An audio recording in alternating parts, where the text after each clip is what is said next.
भोलेनाथ महाराज की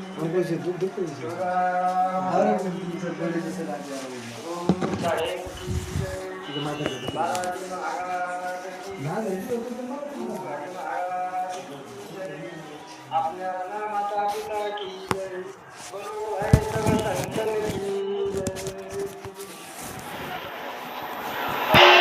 आज सत्याचा दुसरा दिवस, हा तिसरा दिवस, तिसऱ्या दिवसाची प्रवचन रूपी सेवा माझ्याकडे आलेली आहे आणि प्रवचनाकरिता निवडलेली ओवी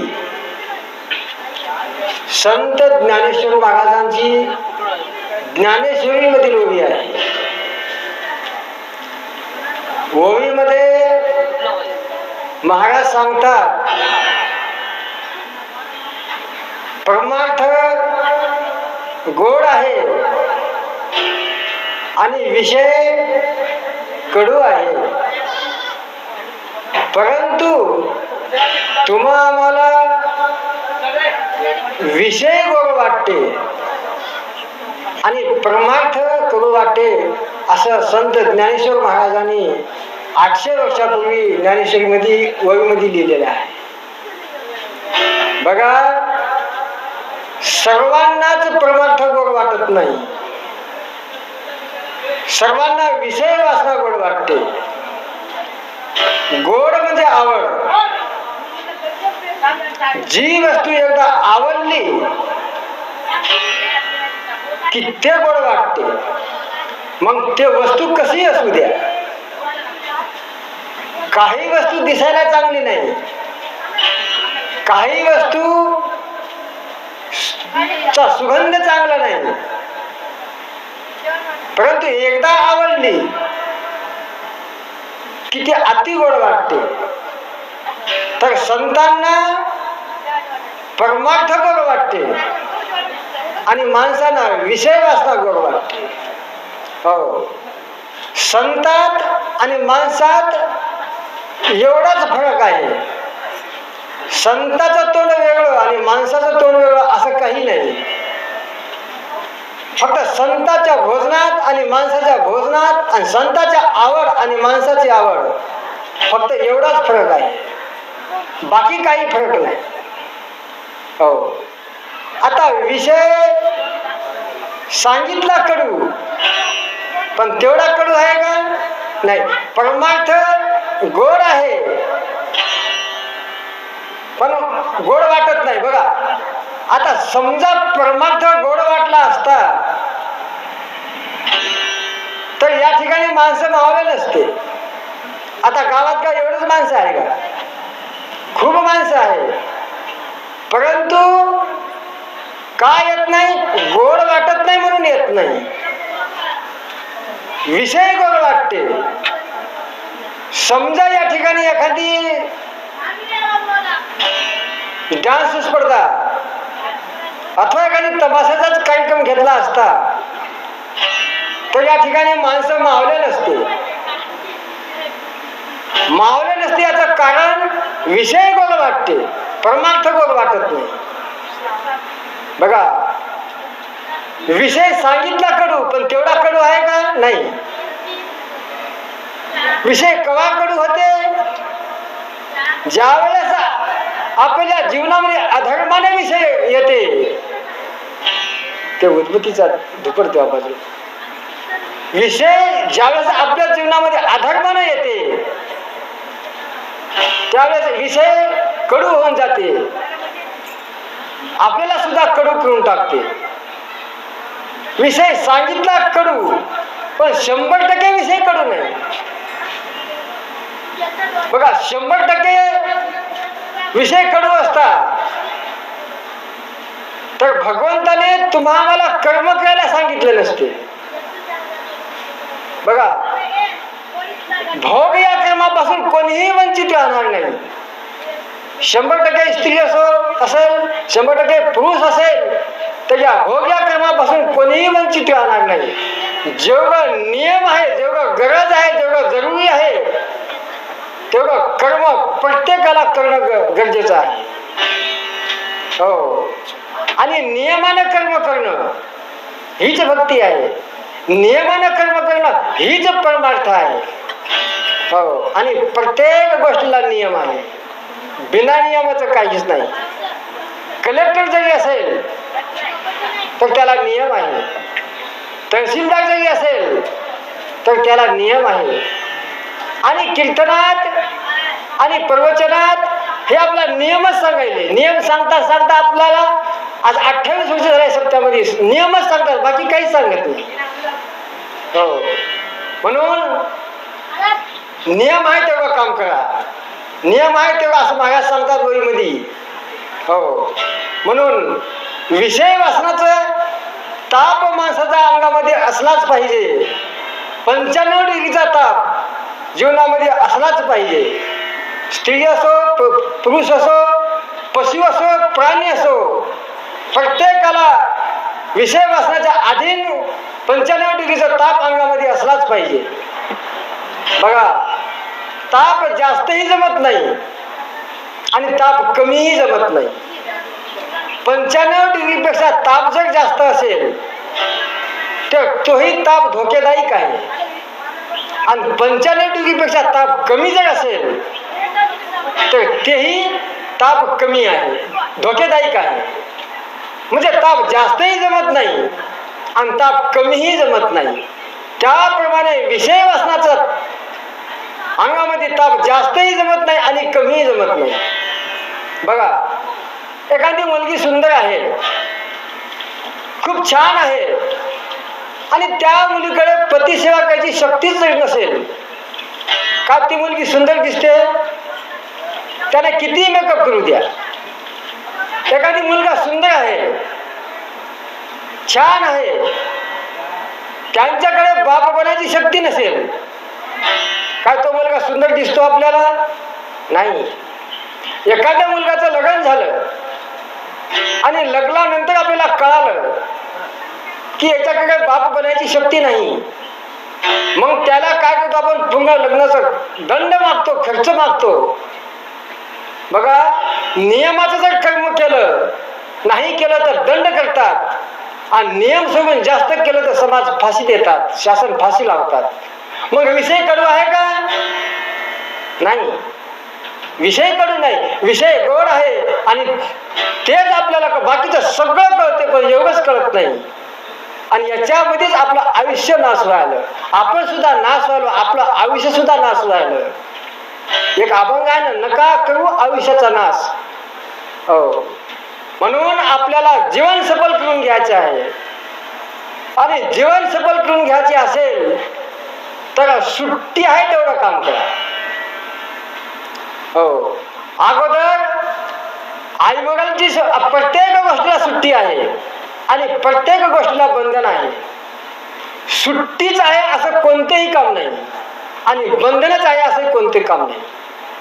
ज्या गोष्टीला बंधन आहे त्या गोष्टीला एक ना एक दिवस सुट्टी सुद्धा आहे, आणि ज्या गोष्टीला सुट्टी आहे त्या गोष्टीला काही दिवस बंधन सुद्धा आहे. म्हणून अगोदर आई वडिलांची सुट्टी आहे तेवढं काम करावं लागते, नंतर समाजाची सुट्टी आहे तेवढं काम करावं लागते, नंतर संतांची सुट्टी आहे तेवढं काम करावं लागते, नंतर भगवंताची सुट्टी आहे तेवढं काम करावं लागते. अगोदर आई वडील सुट्टी देते, नंतर समाज सुट्टी देते, नंतर संत सुट्टी देते, आणि नंतर भगवंत सुट्टी देते. आता आई वडील कशा सुट्टी देतात? मुलगी लग्नाला आली आणि समाजाला सांगतात की बा यावर्षी आपल्याला मुलगी काढायची आहे, चांगला मुलगा पहा. ही आई वडिलांची सुट्टी झाली, मग समाज चांगला मुलगा पाहते, लग्न पॅक करते, आणि लग्न पॅक केल्याच्या नंतर साधू संत ब्राह्मण असो माळकरी असो लग्न लावायला येते, आणि समाज अक्षताला टाकायला येते, आणि तेथच सुपारीच्या रूपाने गोपाल भगवान कृष्ण गणपती त्या ठिकाणी असते आणि सर्वांना ते आशीर्वाद देते. हो, म्हणून ही झाली सुट्टी. आणि एकदा सुट्टी म्हणजे लायसन. आणि लायसन मिळाल्याच्या नंतर माणसाला कोण्या गोष्टीचं, शासनाने प्रत्येक गोष्टीला लायसन काढलेलं आहे. ट्रॅक्टरचं लायसन, दुकानाचं लायसन, दारूचं सुद्धा लायसन, असं प्रत्येक शासनानं त्याप्रमाणे भगवंताने सुद्धा विषय वाचण्याच्या बाबतीत लायसन काढलेलं आहे. हो बघा, आता एकदा लग्न झालं, पती पत्नी झाले, मग ते कोणी असो, मनामध्ये काही सांगसं वाटते का? मग ते मुलगा असो, सून असो, कोणी असो, ज्याचं लग्न झालं ते कुठे जर फिरत असेल, आपल्या मनामध्ये काही संशय येते का? नाही. मग विषय गोड होऊन जाते. तोच विषय कडू आणि तोच विषय कडू आणि गोड होऊन जाते. म्हणून दुकान लावा आपल्या मनाने, इंजिनियर करा आपल्या मनाने, डॉक्टर बना आपल्या मनाने, आणि लग्न करावं लागते समाजाच्या मनाने, भगवतच्या मनाने, मोठ्या माणसाच्या मनाने. तो विषय गोड होऊन जाते. हो बघा, आपण लहानच असतो, आपले सुद्धा लेकरबाळ लहान असतात, आणि ते लहान असते तेव्हापासून त्याच्या लग्नाची काळजी आपल्याला पडते. आपण त्याच्या लग्नाची चर्चा करतो, ही मुलगी त्याच्या घरी द्यायची, त्याची मुलगी करायची, असं आपण, ते लहानच असते पण त्याला काहीच कळत नाही, पण त्याची लग्नाची चर्चा आपण करतो. आणि त्याचं लग्न झालं की आपलं टेन्शन दूर झालं. मुलीचं लग्न झालं की आई वडिलाचं टेन्शन दूर झाल्यासारखं होते. बघा, आई वडिलाचं टेन्शन दूर झालं, पण सासरवाडीच्या माणसाचं टेन्शन दूर झालं का? नाही. ते नियमानं वागू लागली, त्या परमार्थ कळाला, परमार्थ आवडला की त्याचं टेन्शन दूर झालं. मग त्याला धन्यवाद द्यावा. आपण धन्यवाद देतो, पण कोणाला? सून आली आणि माय बनणार त्याला धन्यवाद देतो. आता माय बनणं हे काय नवविशेष आहे का? नाही. त्याला परमार्थ कळावा, परमार्थ आवडावा, त्याला धन्यवाद द्यावा. बघा, भोजन सर्वांना आवडते, सांगायची गरज नाही, शिकवायची गरज नाही. भोग सर्वांना आवडते, सांगायची गरज नाही, शिकवायची गरज नाही. परमार्थ सांगावं लागते, परमार्थ शिकवावं लागते. परमार्थ डोक्याने करायलो, विषय वासना मनाने करायलो. मनातली वस्तू कधीच निघत नाही, डोक्यातली वस्तू केव्हाही काढून फेकता येते. एखादी सुनाने सासूला अपशब्द म्हणली, मग अशा मोठ्या माणसापाशी जाते, मला मी सून अशी अशी म्हणली म्हणते. मग ते मोठे माणसं म्हणते, जाऊ दे बा म्हणते, डोक्यातून काढून फेकून दे म्हणते. नाही म्हणते, मनात जाऊन बसली म्हणते. म्हणून परमार्थ मनाने झाला पाहिजे आणि विषय वासना डोक्याने झाली पाहिजे. हो, तो परमार्थ गोड होऊन जाते. हो बघा, भोग भोगणारे सगळेच आहे, भोजन करणारे सगळेच आहे, पण परमार्थ करणारे सगळे नाही. माणसं सगळे सारखे दिसायला सारखेच आहे, मिट्टू सगळे सारखे आहे, पण सगळ्याचा नियम सारखा आहे. काळे सगळे सारखे आहे, काळाचा नियम सारखा आहे. माणसं सुद्धा सगळे सारखे, पण माणसाचा नियम सारखा नाही. हो, परमार्थ टाइमपास म्हणून करायलो आणि आवडीने भोगविलास करायलो. हो, परमार्थ आज प्रत्येकाच्या कुळामध्ये देव आहे, प्रत्येकाच्या अंगणामध्ये तुळस आहे, आणि प्रत्येकाच्या अंगणात अभिषेक सगळे करायलो.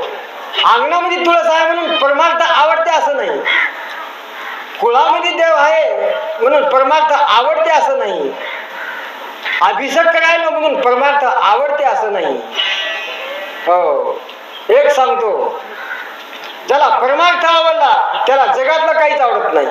एकदा परमार्थ कळाला की आपली वस्तू आपल्याला आवडते, आणि जोपर्यंत परमार्थ आवडत नाही, जगातली वस्तू आपल्याला आवडावं असं वाटते. हो, म्हणून परमार्थ करा. परमार्थाने काय होते? मन निर्मळ होते. भोजनाने देह तंदुरुस्त होते. म्हणतात ना पहिले लोक, तूप खाल्ले म्हणते, असं हे खाल्लं ते खाल्लं. देहाला जर तंदुरुस्त करायची असेल पण फार चांगलं भोजन करावं लागते. आणि मनाला जर निर्मळ करायची असेल तर फक्त परमार्थ. मनाला निर्मळ फक्त परमार्थच करते. परमार्थाच्या अतिरिक्त मनाला कोणीही निर्मळ करणार नाही. हो, पण मन निर्मळ का होत नाही? आपण आणि मन याच्या मतामध्ये एक पडदा आहे. तो पडदा आहे विषय वासनाचा. तो विषय वासनाचा पडदा जोपर्यंत निघत नाही तोपर्यंत आपलं मन निर्मळ होत नाही. तो मन निर्मळ झालं की आपण जगाला चांगले दिसतो आणि जग आपल्याला चांगले दिसते. बघा, एक आरसा आहे. आरसा मलिन झाला की त्या आरशामध्ये आपला चेहरा आपल्याला चांगला दिसत नाही. त्या आरशाला पुसावं लागते, त्या आरशाला साफ करावं लागते, मग आपला चेहरा त्या आरशामध्ये चांगला दिसते. त्याप्रमाणे आपलं मन मलिन झालेलं आहे म्हणून आपल्याला चांगल्या गोष्टी चांगल्या आवडत नाही, वाईट गोष्टीच आपल्याला चांगली वाटते. खायापासून, बोलायपासून, वागायपासून. कशी आपली पूजा होईल? आपली पूजा होणार नाही. हो, प्रत्येकाला वाटते आपली पूजा व्हावी, प्रत्येकाला वाटते आपला मोठा मान मिळावा, प्रत्येकाला वाटते मंदिर व्हावं, प्रत्येकाला वाटते पुण्यतिथी व्हावं. आणि पुण्यतिथी होत नाही असतलं नाही. बघा, या मोरछिंडी गावामध्ये आपल्या समोर 2 माणसं पाहिले, आपण फिरले, आपण त्याचे प्रवचन ऐकले, कीर्तन ऐकले, त्याचे आज मंदिर झाले, त्याचे पुण्यतिथी सगळं जग करायले. त्यांचं नाव आहे, एक आहे फुलाजी बाबा आणि एक आहे भिकाजी महाराज. या माणसाला हिंडते फिरते आपण पाहिले, आपल्यासारखे माणसं होते ते. माणसाची जग पुण्यतिथी करते असं नाही, सगळं जग पुण्यतिथी करते. फक्त का करत नाही? आपल्याला परमार्थ आवडत नाही म्हणून करत नाही. बघा, परमार्थ जर भरपूर केला तर सगळं जग आपली पुण्यतिथी करते. आणि पैसा जर भरपूर कमवला तर फक्त घरचेच माणसं आपल्या पाया पडते, घरचेच माणसं पुण्यतिथी करते. घरचेच माणसं पाया पडते पोळ्याला आणि दसऱ्याला. घरचेच माणसं पुण्यतिथी करावी ते की चुपचाप. घरी नाही जमलं तर शेतात, घरी जास्त माणसं बोलवावं लागतं. पुण्यतिथी शेतात मथायलायचं चुपचाप.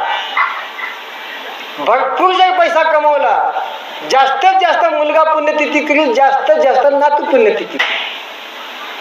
परंतु एकदा परमार्थ केला, जगात नाव प्रसिद्ध झाला, परमार्थ आवडला आणि परमार्थ कळाला की जोपर्यंत चंद्र आहे, जोपर्यंत सूर्य आहे, तोपर्यंत आपली जगामध्ये पुण्यतिथी होईल.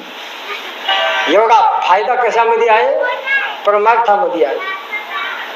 आता फायद्याचा जर विचार केला आपण तर फायदा आपला जे फायदाच पाहिजे ते फायदा परमार्थातही नाही आणि विषय वासनातही नाही आणि व्यसनातही नाही. एखादी बार व्यसनवाले विचारतात परमार्थवाल्याला तुमचा काय फायदा, परमार्थवाले विचारतात तुमचा काय फायदा. आता त्याच्यामध्ये आपण विचार करावा फायदा कोणा गोष्टीमध्ये आहे ते सनव कसे नाही की करावे हाच विचार. आता माझ्या मताने तर परमार्थात फायदा आहे म्हणून परमार्थाचा व्यवहार जीवनामध्ये असला पाहिजे. हो, जेवढा फायदा आहे तुका म्हणे लाभ होय तो व्यवहार. या व्यवहारामध्ये खूप लाभ आहे म्हणून परमार्थ करा. असं नाही जमलं तर नाटक म्हणून करा. नाटक करता करताच आपल्याला एक दिवस ओरिजिनल करायला जमते.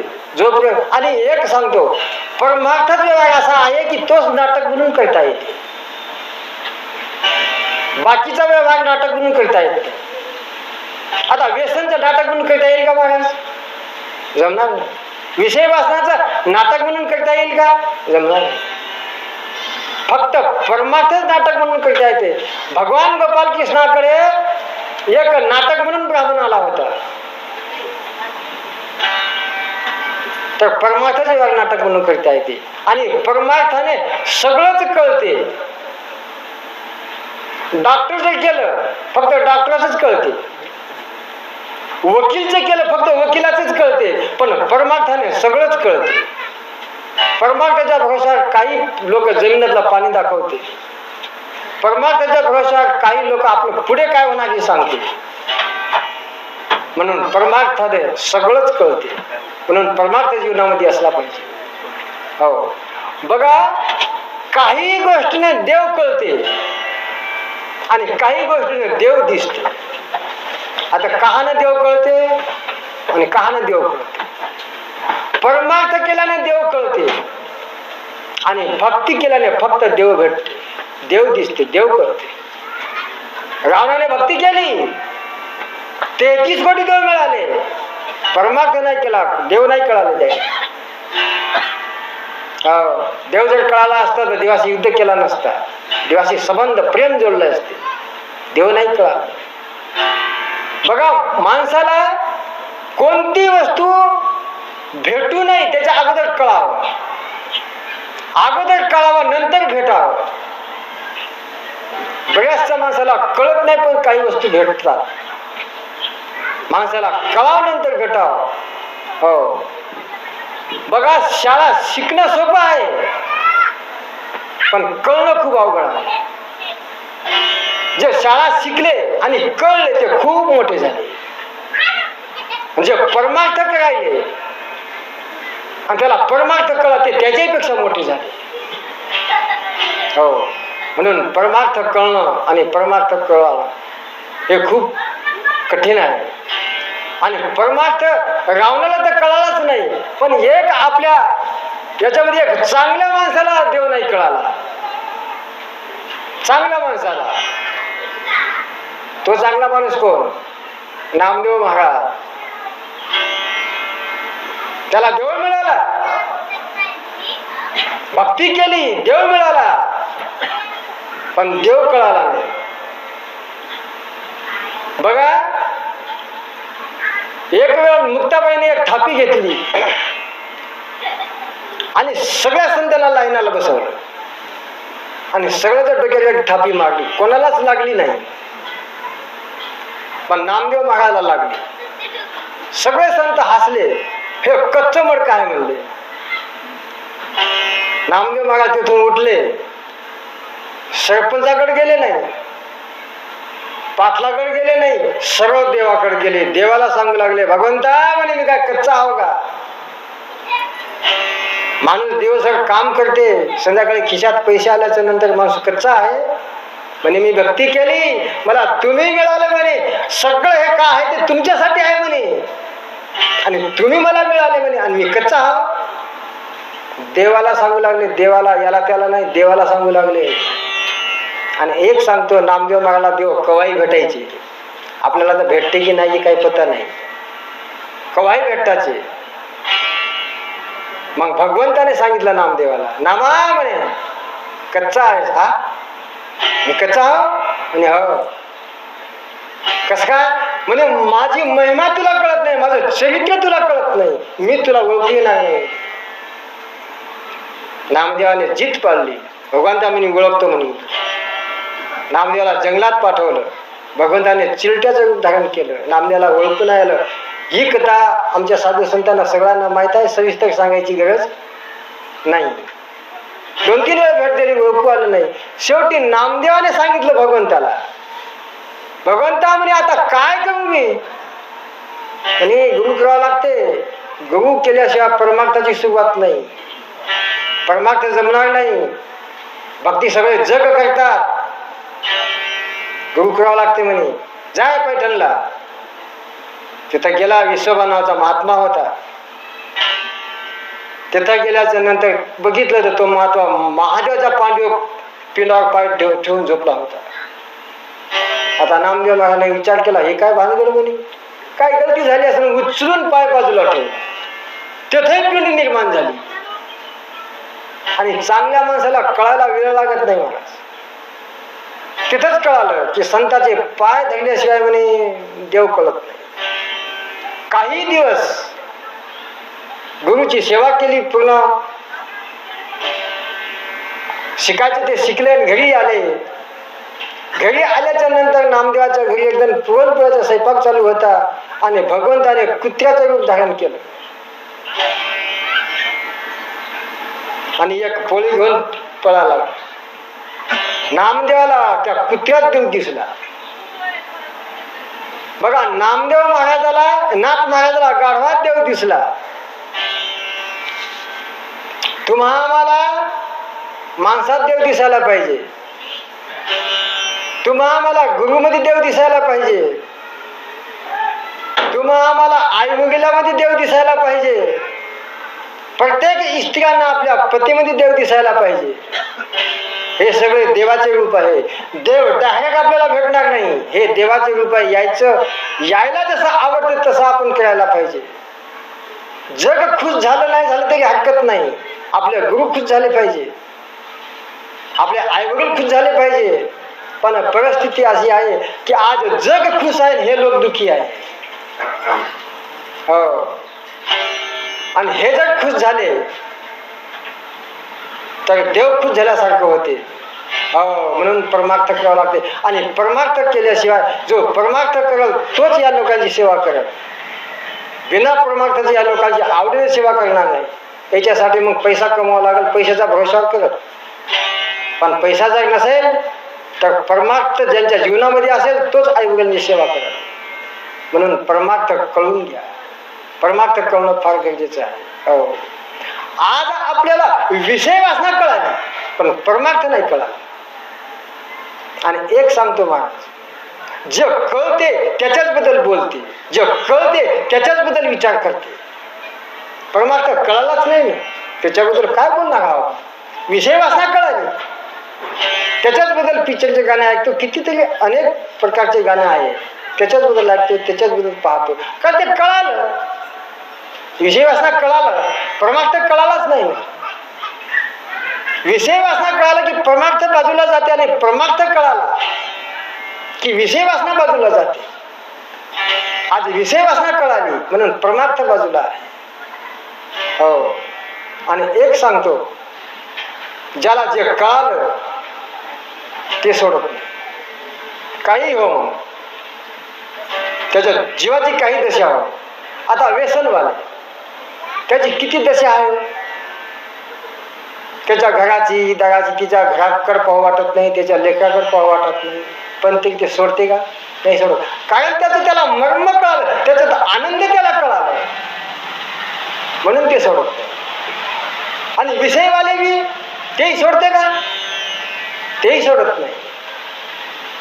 त्याप्रमाणे परमार्थवाले सोडत नाही, पण कळालं तर सोडत नाही. हो, आणि एकदा कळालं की मग सोडतच नाही माणूस. हो, पुन्हा परमार्थासाठी माणूस काही करते, व्यसनवाले बी काही करते आणि विषय वासनावाली काय, विषय वाले बी व्यसनवाले बी घर विकते, भांडे विकते, काही करते. हो, बघा, परमार्थवाला परमार्थ सोडत नाही, विषयवाला व्यसनही सोडत नाही. मग परमार्थवाला विचार करा की हे लोक सोडत नाही, मग आपण का सोडावं. कितीतरी लोक सोडून देतात. काही दिवसानं 10-10 वर्षाची माळ काढून ठेवतात महाराज. हो, आता सोडत नाही. परमार्थ कळालं की मग ते सुद्धा सोडत नाही, ते सुद्धा माळकरी होईल, गुरु करल, काही करल, पण ते सुद्धा सोडत नाही. अशी दिशा कोणाची होते? ज्याला कळालं त्याची होती. कळालंच नाही तर कशी होईल. आता काही माणसांमध्ये मला देव कळाला लागतो. बघा, देव ही वस्तू कळायची नव्हे सहसा, पण जे कळते त्याच्याबद्दल जास्त विचारते. आता आपल्याला शेती कळते, शेती करायचं, शेती करता करता आपला जन्म गेला तरी कृषीवाल्याला विचारतो आपण कसं काय पेरायचं, का हाय काय नाही, विचारतो की नाही? विचारतो. परमार्थाबद्दल काहीच कळत नाही, मला सगळं कळालं म्हणते. परमार्थाबद्दल मला कळतच नाही असं कोणीच सांगत नाही. परमार्थाबद्दल मला सांगायची गरज नाही म्हणते. हो, परमार्थाबद्दल मला सांगायची गरज नाही म्हणते. बघा, बेमारी जर झाली आपण डॉक्टरला विचारतो, शेतीबद्दल कृषीवाल्याला विचारतो, तसं परमार्थाबद्दल संताला विचारावं माणसं. आणि एकदा कळालं की माणसाचं चरित्र बदलून जाते, चरित्र. मग ते व्यसनवाला असो कोणी असो, परमार्थ कळाला की आपलं नाव दुसरं पडून जाते. एक नाव आईवडील ठेवते, एक नाव समाज ठेवते आपलं. परमार्थ कळाला की महाराज नाव पडून जाते. हो, आणि आता त्याचं नाव तर माहित आहे आपल्याला, पिदाड हे ते. हो, बघा, माणसाला बऱ्याच गोष्टी कळत नाही. माणसाला चांदी सोनं कळत नाही तर परमार्थ काय कळत? एकांत बाग रस्त्यामध्ये आपल्याला इतकीशी नथ सापडली, बाळी सापडली, त्याला चांदी सोनं म्हणून घरी घेऊन येतो. आणि ते ओळखायसाठी आपण सोनारापाशी जातो. मग चांदी सोनच कळत नाही आपल्याला, मग परमार्थ कळल का? हो, बघा, आपण लहान असतो, आपल्याला खायचंही कळत नाही. लहानपणी न जाणं काय काय खाल्लं की आपण काय पत्ता आहे का? हो, बघा, लहान लेकराला विस्तू कळते का मला? नाही कळत. लहान लेकर विस्तू मध्ये हात टाकते. आता आपण मोठे माणसं झालो, आता आपल्याला विस्तू कळावं. आता मोठ्या माणसाचा विस्तू कोणता? हे सर्व विकार, विषयी वासना, हे सगळं मोठ्या माणसाचं विस्तू. बघा, लहान लेकराकडे मोठे माणसं लक्ष ठेवतात. विस्तूमध्ये हात जाईल, कुठं पडल, काही पडल, लहान लेकराकडे लक्ष ठेवतो. आता मोठ्या माणसाकडे लक्ष ठेवावं आपण. कुठं जाते, कुठं बसते, कुठं, आता लक्ष ठेवा नाही ठेवा. हे लक्ष ठेवून हे विषय संपून गेला पाहिजे. आणि हा विषय का संपते? एक परमार्थ जोपर्यंत कळत नाही तोपर्यंत हा विषय संपत नाही. म्हणून एक परमार्थ कळाला की सगळंच कळते. जोपर्यंत एक कळत नाही, एकही कळत नाही. शाळा जर शिकली तर एकला महत्व आहे, गंजीपा खेळत आहे एकाला महत्व आहे. तसं परमार्थ कळत असताना एक भगवंताला फार किंमत आहे. हो, एकावर एक शून्य लावला की त्याची किंमत 10 पट होते. एकावर दुसरं शून्य लावला त्याची किंमत सुद्धा अजून 10 पट होऊन जाते. हो, आता हे शून्य का आहे? परमार्थ कळाला, प्रवचनाचे एक अंग आलं की एक शून्य पडला, माणसाची 10 पट किंमत होती. परमार्थ कळाला, गायनेचार्याचा थोडस अंग आला, दुसरं एक शून्य पडला. परमार्थ कळाला, कीर्तनकारचा अंग आला, हरिपाठचा अंग आला, एक एक शून्य पडला. हो, एक एक शून्य पडला की माणसाची किंमत 10 पट होऊन जाते. म्हणून परमार्थ जीवनामध्ये कळून गेला पाहिजे. हो, बघा, याच्यासाठी आपल्याकडे संताकडे जावं लागते. आपल्याला संत आपल्याला सांगतात, संताच्या सांगण्यानं आपलं चांगलं होणार. बघा, जी वस्तू चांगली लागते त्याने चांगलं होत नाही, आणि जी वस्तू चांगली लागत नाही ती त्याला चांगलं होते. आता परमार्थ चांगला आहे, चांगले होते, पण चांगलं लागते नाही. आता लिंबाचा पाला कडू आहे, पण कितीतरी बिमारी त्याने चांगले होते. आता डॉक्टरचे औषध कोणत्या गोळ्या गोड आहे का? नाही, कडू आहे ते, पण त्याला कितीतरी बिमाऱ्या चांगल्या होते. बघा, जे चांगलं होते ते इतकूच खावं लागते. जास्त खाता येत नाही, फार मात्रा कमी खावा लागते,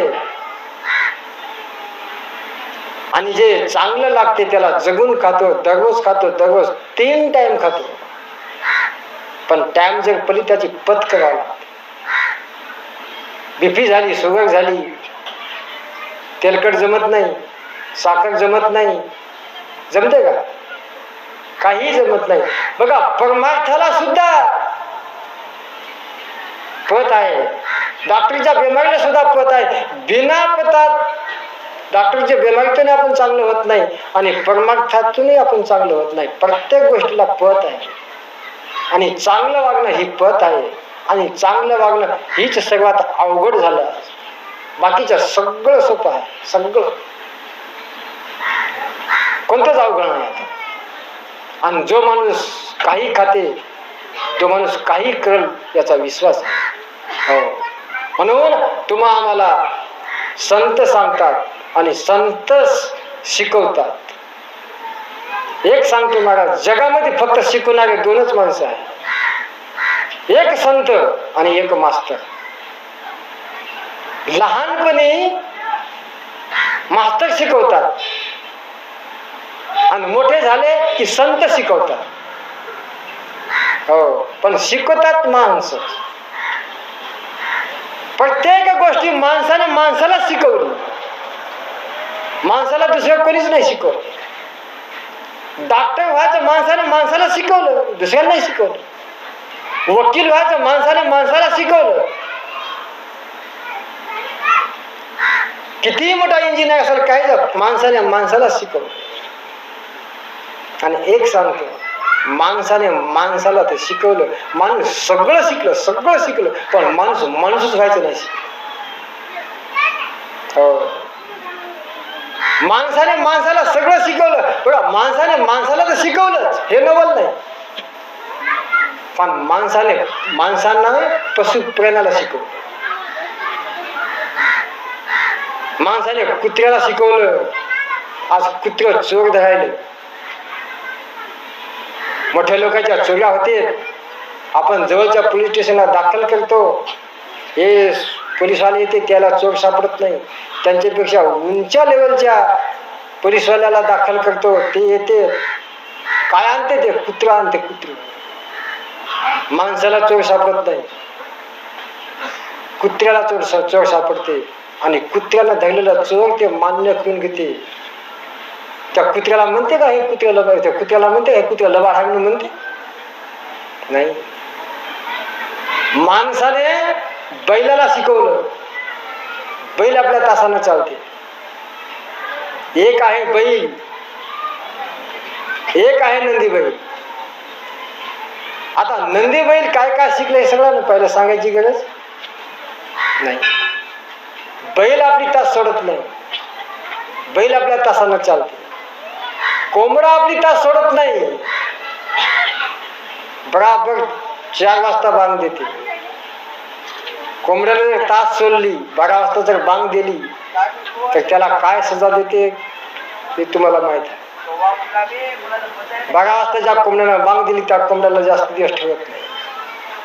हो, म्हणून तास कोणी सोडत नाही. फक्त तास सोडणारा प्राणी फक्त माणूस आहे.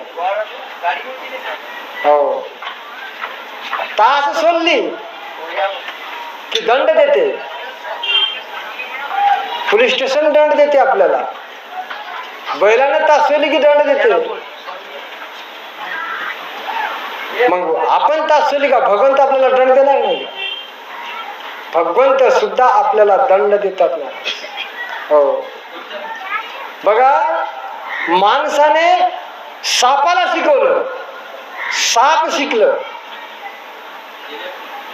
बेलाचा आवाज ऐकता साप नाचायला लागतो. माणसाची भाषा सापाला कळते. माणसाची भाषा कोंबडीला कळते, कोंबडीला कळते मला हाका मारायला म्हणून.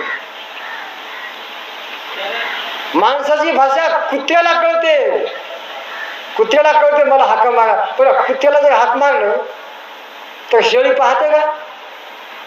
पाहते? पाहत नाही. बघा, शेळीला हाक मारलं कुत्र पाहते का? एखादी मसाडीला हाक मारलं गाय पाहते का? मसाडच पाहते.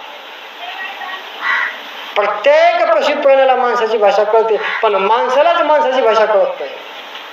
दररोज सांगतो या ॲडव्हर्टाईज करतात लोक, रामदेव मध्ये या, प्रवचनाला या, पण कळते का? कळत नाही. बघा, माणसाने वाघाला शिकवलं, वाघ शिकला. आता वाघ कसा आहे? 10 माणसं जर पैदल असले आणि 10 माणसाला एक वाघ जर भेटला तर त्याची काय दिशा होती सगळ्याला माहिती आहे. पण असा वाघाला माणसाला शिकवलं, पण माणूसच नाही शिकतो. बघा, माणसाने मिट्टूला शिकवलं. मिट्टू माणसाचा राशीभूषाचा कागद काढते, माणसाला काढता येते. काढते का नाही? पाहिला असेल ना आपण. आता जास्त दिसणार झाले, आता असेल म्हणा कुठे. आता मिट्टू आहे, दरवाजा खोलला त्याला उडून जावा, काय त्याच्यावर केस होणार नाही? उडलं पण उडत नाही, दरवाजा खोलते, माणसाच्या डोळ्याकडे पाहते काय सांगायला म्हणून, आणि माणसाचा राशी भविष्याचा कागद काढते आणि अजून त्या दरवाज्यात जाऊन बसते. सगळे पशु प्राणी माणसासमोर नाचायले, माणसाचे शिकायले, पण माणूसच माणसाचे नाही शिकायले. माणूस लोभासमोर नाचायला, माणूस विषयासमोर नाचायला, माणूस व्यसनासमोर नाचायला, पण माणूस या परमार्थासमोर नाही नाचायला. हो, माणसा एवढा जगात बैमान कोणी. आता माणूस कसा बैमान आहे एक लहानसा दृष्टांत द्यावा का? थोडा टाइम आहे आपल्याकडे. एका जंगलामध्ये एका अस्वलाचं आणि वाघाचं भांडण लागलं. आता भांडण लागलं, भांडण करता करता दोघांकडे नख सारखेच, दोघांकडे शस्त्र सारखेच. आता भांडण करता करता दोघं थकले आणि असे एका समोर दोघं उभे राहिले आणि उभं राहता आता वाघ बसला, अस्वल नाही बसला. अस्वलाला माहित आहे की शेवटी हा चलाक प्राणी आहे, हुशार प्राणी आहे, शेवटी विजय याची होणार आहे. अस्वलाकडे शस्त्र आहे, नकमिका आहे, पण शेवटी विजय वाघाची होणार आहे. अस्वलाला कळालं. अस्वल बसला नाही, वाघ बसला बसला असे डोळे मिटले. अस्वलाला एक विचार केला की म्हणजे याचे डोळे मिटले, आपण झाडावर घेऊन जाऊ. आणि संधीचा लाभ घेऊन वाघ अस्वल झाडावर गेला. आता झाडावर गेला, वाघानं पाहिलं आता हे उरे वेगळा म्हणून थोडं आगडा वगडा केला आणि वाघ दुसऱ्या दिवसाने निघूला. तितक्यात माणूस भेटला त्याला. क्रोधित वाघ आहे ते माणसानं ओळखलं आणि तो वाघ माणसाकडे धावू लागला. गडबड सडबडीमध्ये तो माणूस आला, ज्या झाडा अस्वल होता त्या झाडावर माणूस गेला. आता खाली वाघ, वळे अस्वल आणि मधात माणूस. आता माणसाने विचार केला काय करावं म्हणे, पण अस्वलाने ओळखलं की म्हणे माझी जशी गत होती तशी गत म्हणे या माणसाची आहे. पण विचार करा, बऱ्याच वेळी पशु प्राणी सुद्धा माणसाची साथ मागत असतो. एक घडलेली घटना सांगतो. आमच्या घरामध्ये एकदा साप आला आणि घरातले सगळे उंदीर पाहिले. आम्ही 4-5 जण बसून होतो. आणि उंदीर काढून बाहेर आले घरामध्ये. त्याच्यामध्ये एक माणूस म्हणे घरात साप आहे म्हणे. जाऊन फळलं तर घरामध्ये साप. त्याप्रमाणे त्या अस्वलानं ओळखलं की मला सुट्टी झाला म्हणे, आता आपण एकमेकाला काही करायचं नाही, वाघ जाईपर्यंत मग भाऊ का आहे. मित्रासारखे ते राहिले आणि काही वेळाने एकमेकाला ओळखला, आता काही करत नाही म्हणून माणूस थोडासा झोपला. वाघाने अस्वलाला सांगितलं, ए अस्वला म्हणे त्या माणसाला ढकलून दे म्हणे, खाली तुला सुट्टी म्हणे, मी जातो म्हणे. असं काय म्हणे, ए वाघ तुझ्यासारखा बदमाश नाही म्हणे, तू लपवून धरतो म्हणे, मी अगोदर गर्जना करतो म्हणे मग मारतो म्हणे कोणाला. तू बदमाश आहात म्हणे, लपवून बसतो म्हणे, तुझ्यासारखं मी धोकेबाज नाही म्हणे. बसला वाघ खाली चुपचाप. काही वेळाने माणूस उठला आणि अस्वल झोपला. वाघाने माणसाला सांगितलं, ए माणूस तू किती हुशार असेल म्हणे, अस्वलाला दे म्हणे ढकल खाली, तुला सुट्टी म्हणे, मी जातो म्हणे. आता माणूस क्षेत्र हो बरा म्हणे, चांगली गोष्ट आहे म्हणे. आता माणूस उठला पण वाघ पहिलेच नक आपलं अस्वल पहिलेच नक खुपसून झोपत असते, हे माणसाला पतच नाही का. माणूस उठला आणि त्याला ढकलायला गेला. आता ढकल्याबरोबर अस्वल उठला. आता अस्वलाने सांगितलं माणसाला, ए माणूस अरे तुझ्या अगोदर मला वाघाने सांगितलं मी तुला ढकलाय, मी पशु प्राणी असून तुला ढकललं नाही आणि तू माणूस आहेस ना मला ढकलायला आला म्हणून. त्याची काय सोय केली असेल त्यानं. असा माणूस बेईमान आहे. माणसाला माणूस व्हावा लागतो. माणूस डॉक्टर झाला, माणूस वकील झाला, पण माणूस माणूसच नाही झाला. वकील झाला म्हणजे माणूस नाही झाला, तहसीलदार झाला म्हणजे माणूस नाही झाला. माणसाला माणूस व्हावा लागतो. जो डॉक्टर झाला, वकील झाला आणि वकील होऊन पुन्हा माणूस झाला, त्याला देवाच्या बरोबरी एवढी किंमत आहे. जो माणूस पोलीस झाला आणि पोलीस होऊन पुन्हा माणूस झाला, त्या माणसाला देवाच्या बरोबरीत किंमत आहे. माणूस महाराज झाला पण माणूस नाही झाला, जो माणूस महाराज होऊन पुन्हा माणूस झाला, त्या माणसाला देवाच्या बरोबरी एवढी किंमत आहे. माणसाला माणूस व्हावं लागते. माणूस दिसायला माणूस आहे पण माणसाचे कर्म पशु प्राण्यापेक्षा फार जास्त आहे. पशु प्राण्याचे कर्म चांगले आहे पण माणसाचे कर्म चांगले नाही. म्हणून माणसाने माणसाची डिग्री कमवायला पाहिजे. आणि माणसाची डिग्री माणसाने कमवली हे सर्वात उंच होऊन जाते माणूस. माणसाने डॉक्टरची डिग्री कमवली, वकिलाची डिग्री कमवली, पण माणसाने माणसाची चरित्राची डिग्री कमवली. हे शाळेमध्ये जातात ना, कॉलेजमध्ये जातात ना, हे डिग्र्या कमवतात पण माणसाची चरित्राची डिग्री कमवतात. आणि चरित्राला फार किंमत आहे, चरित्राला फार महत्व होतं.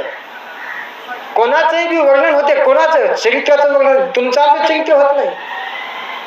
किती मोठं आहे, किती लहान आहे, कसं आहे, काळा आहे की गोरा आहे.